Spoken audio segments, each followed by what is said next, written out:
Archer 7, this is Viper 1, how copy? Solid, Viper 1, over. Archer 7, interrogative, we are approaching waypoint uniform Foxtrot and Tango. Standing by for Deadeye. ETA until you're down the slide, over. Viper Dash 2 is Oscar Whiskey, we're currently over the top with a cold nose taking on Go Juice. We sure don't want to get bounced while we are AAR, so we'll be turning it over to Dogstar for tactical scan, over. Solid Archer 7, we are eyes on and standing by for a little boom and zoom. Booyah. Viper 1 out.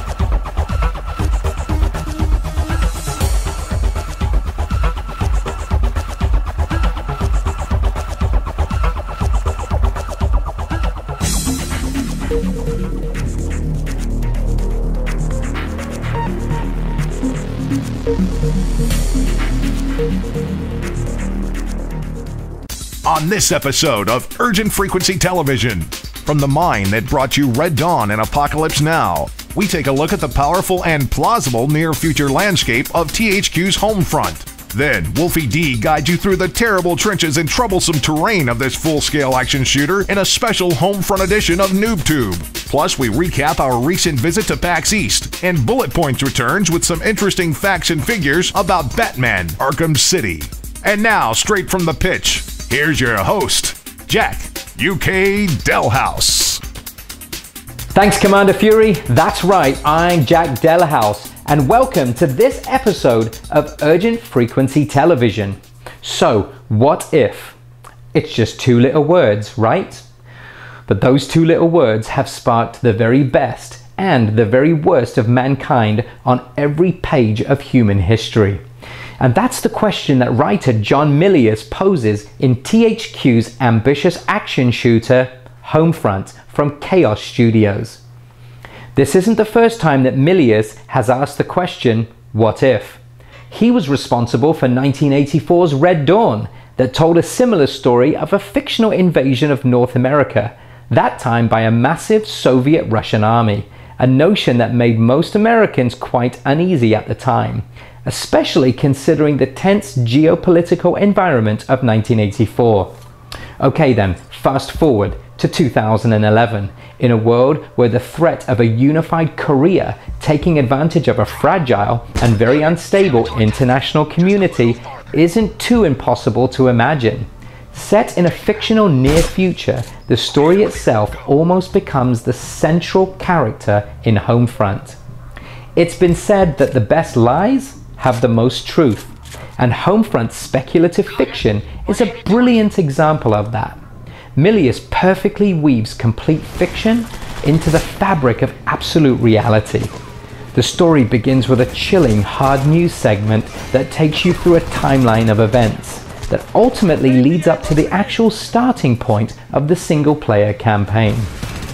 Within the first 5 minutes of the campaign, you find yourself completely immersed in Homefront's pseudo-reality, including a jaw-dropping scene involving a family that I shouldn't spoil it for you. You do play as a former Marine helicopter pilot named Robert Jacobs. Jacobs is a deliberately voiceless character, which is something lead designer Chris Cross calls an empty vessel approach. You do have a guide named Connor, who admittedly at times you just want to shut up or get out of the way. But all in all, the buddy system works quite well. At times I was wishing for a better cover system from which to shoot from, but was in awe of the graphical representation of all of the surroundings. Homefront strives to make you feel as if you are actually part of the story, fighting the invading armies of unified Korea as part of the American resistance. The idea of involving citizens that aren't directly involved in the resistance is a refreshing idea that adds an unnerving sense of realism. In fact, some of them are actually collaborating with the invading forces. There is a sense of criticism over the length of the campaign, but that's probably because chaos helps create such an immersive experience that I, for one, will be hoping this fantastic game creates a franchise, possibly something with a little European influence. Just saying. Onto the multiplayer mode. It deploys players on 7 massive battlefields, complete with familiar, oftentimes suburban backdrops. This is large-scale, 16-on-16, vehicle-based combat, reminiscent of Chaos's first title, Frontlines: Fuel of War. There are 4 different modes. First, there is Team Deathmatch. Well, that one should provide a familiar feel to online shooters. Next, there is Ground Control, where you battle for 3 locations. After holding the objectives till you hit the score cap, the losing side will be forced to fall back as 3 new objectives are set on the enemy team's side. This makes up for a best of 3 scenario. The other 2 modes take the same concept as Deathmatch and Ground Control, but this time you have an AI battle commander helping to coordinate things. All players start with a 1-star rating and have the challenge to ramp up to 5 stars. When you're on a streak, the battle commander will actually dish out different objectives for you to complete. It does add an interesting twist to the game, but beware. The other team's battle commander will identify the best shooters and then issue their team a priority threat against him, with the intent of the team raining down hell to search, hunt, and kill. The defining innovation of Homefront's multiplayer mode is its battle point system. It's an in-game currency that allows players to purchase weapons, gear, and vehicles, and does so easily and effectively through the D-pad, keeping you focused on your game. Players earn these battle points by taking objectives and getting kills, and are then forced to choose between many small purchases such as weapons versus larger, higher priced items like helicopters and tanks. So on a large map, just kill a few enemies and then buy a vehicle next time you spawn to help you get across the map quickly. Overall, Homefront is a welcome addition to the genre, and one that will bring about interesting clan duels in the future. Homefront is available right now for the PS3. This episode of Urgent Frequency Television is brought to you by Urgent Fury Endurance, Urgent Fury's first tournament event for SOCOM 4 U.S. Navy SEALs. Any clan can win, but it takes a champion to endure. Does your clan have what it takes? Find out by signing up today at www.urgentfury.com/endurance. Win with honor, lose with dignity. Homefront's multiplayer does provide quite a challenge. So here is Wolfie D with some tips and tricks to get you through it all. What's up guys, Wolfie D here, and welcome to the Homefront edition of Noob Tube. Now, Operation Homefront uses a system of in-game currency called Battle Points that lets you choose when and where you want to use vehicles, weapons, and other items. The key to maintaining a healthy amount of Battle Points is to focus on investing them instead of just spending them. For example, only got 250 battle points? Buy a recon drone and start marking targets. In no time, you'll be able to make up the cost of the drone, plus a little extra to put back in your wallet. Another example would be buying rockets to take out tanks and other vehicles. Not only do you get points for destroying the vehicle, you get points for killing whoever was inside. Plus, knocking out their vehicles as soon as possible really puts a dent in the other team's funding. Also, keep an eye out for your own team. If you notice there's a lot of people sniping, switch over and try your hand out at running and gunning. A lot of times the other team will be caught off guard by your change of pace, leading you into kill after kill and a healthy stack of battle points. Of course, killing people isn't the only way to get battle points. Taking and defending points in ground control will give you tons of battle points as well. And remember guys, I'm Wolfie D, and everyone was a noob once. Back to you, Jack. Wow, great stuff, Wolfie D. Now, I'll turn it over to Commander Fury to get the sitrep from our visit to PAX East. Boston, Massachusetts was founded on September 17, 1630, making it one of the oldest cities in America. Now, we all know that Boston is famous for the Boston Red Sox, the New England Patriots, its award-winning clam chowder, and Johnny Cakes. But much like Paris Hilton, let's face it, Boston is probably most famous just for being famous. With history oozing from its pores, it's a good bet that you can't step anywhere in the city of Boston where history didn't happen. So it seems kind of fitting that Urgent Fury would blast into Beantown for PAX East 2011 to make some history of their own. Not only did we spend some time catching up with our old friends from Zipper Interactive and Electronic Arts, but we made some new friends as well. We spent some time with hardcore gamer and YouTube personality, the Truth MVP from the Iron Star movement, and Nauseous from the PlayStation Network's The Testers Season 1. Then, we had the good fortune to bump into the gang from Gaming and Entertainment Mobile Systems, or GAMES, and discovered our pick for Gaming Gadget of the Year so far, the G155. GAMES representative Melissa Donovan gave us the full scoop from the floor of PAX East 2011. A couple years ago, our founder was actually stuck in a snowstorm in North Dakota. He was there for 2 weeks, and he didn't have his system with him, so his rank was like, hitting the bottom. So he came back and started development on this product, which is the mobile gaming unit. And here we are with prototypes here today, so you can check it out. It's a way to take your PS3 on the road with you. Or even if you want an additional environment in the home, maybe you're in the military, you need it for your barracks, or you're a college student for your dorm, and even for LAN parties, it's a great setup. So we've got a case that opens up, and you've got a 15.5 HD LCD monitor. It also comes with an HDMI cable. It has stereo speakers and 2 headphone jacks, so if you want to listen to your game with headphones, you can do that.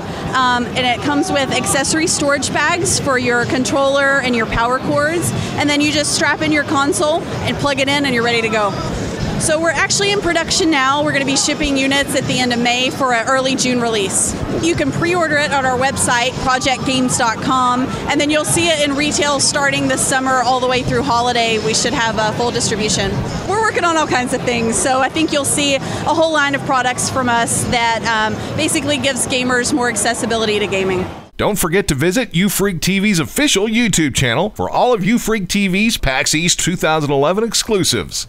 Cheers, Commander Fury. Well, what do you get when you cross Batman Arkham City and an explosion sound effect? Well, another segment of bullet points. Duh!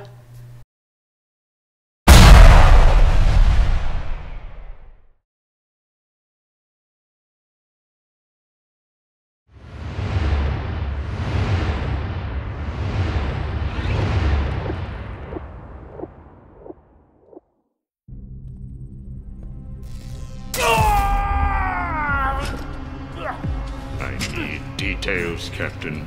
Tell me everything about him. I'm in a lot of pain. This will help you. Remember. We thought we had him trapped.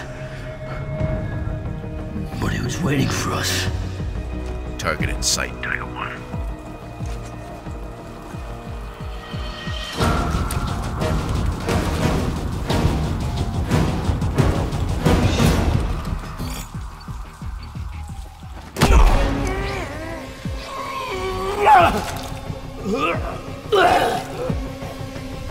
Extraordinary, isn't he?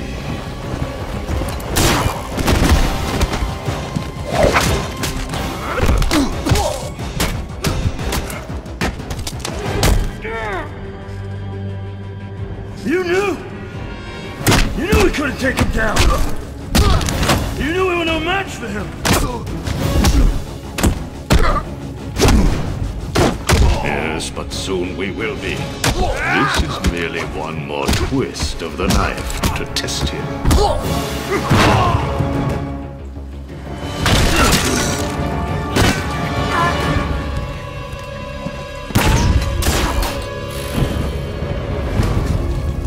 Who sent you? You go strange!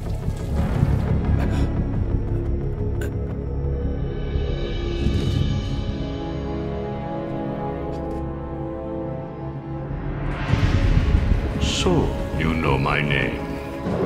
Good. Because I know everything about you. Your darkest secret. Your ultimate weakness. I know you are Bruce Wayne.